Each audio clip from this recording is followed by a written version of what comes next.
So guys আজকে তোমাদের দেখাবো মালয়েশিয়া থেকে কিভাবে মানুষ অস্ট্রেলিয়া যায়। গাইস এই যে দেখতেই পাচ্ছ ফেরিগুলা এই সাগর পাড়ি দিয়ে মানুষ অস্ট্রেলিয়া যাইতেছে। অনেক অনেক মানুষ অস্ট্রেলিয়া যায়।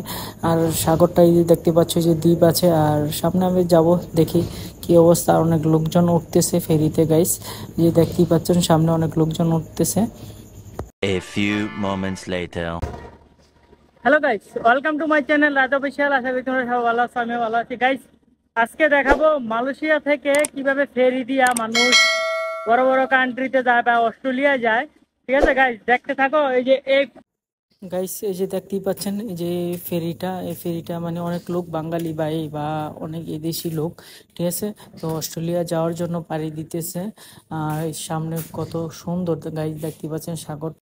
যারা মালয়েশিয়া থেকে অস্ট্রেলিয়া যেতে চান একটু সাবধানে যাবেন। অনেক লোকজন যেও মনে করেন অনেক দালালের মাধ্যমে বিপদে পড়ে। সব কিছু বিবেচনা করেই তারপর যাবেন। আর এই সাগরগুলো অনেক ট্রলার আছে এই জায়গায়। তোমাদের এই বিনোদনটা দেওয়ার জন্যই আমি আসলাম এই জায়গায়। আর অনেক লোকজন উঠতেছে, আমারও ভালো লাগলো, তো আমি তোমাদের পুরাটাই দেখাবো ফেরির ভিতরে যাইয়া।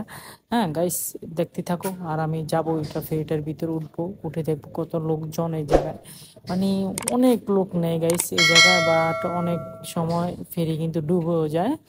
আর অনেক অর্ধেক পথে ফেরি কিন্তু লোকজন ফেলে দিয়ে যায়। অনেক দেখতে পাচ্ছেন অনেক লোকজনে ব্যাগ বা অনেক দেশে অনেক সুন্দর সুন্দর মেয়েরাও যাইতেছে এই জায়গায়।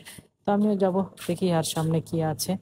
গাইস দেখতেই থাকেন। যদি ভিডিওটা সব ভালো লাগে লাইক কমেন্ট করে আমার সাথেই থাকবেন। আর এগুলা সিট গুলা দেখতেই পাচ্ছেন, আর অনেক লোকজন যে যেভাবে মন চায় বসতেছে। আমরাও বসবো দেখবো। আর আমি যাব না গাইস, তোমাদের মানে করে এটা বিনোদন দেওয়ার জন্য আসলাম।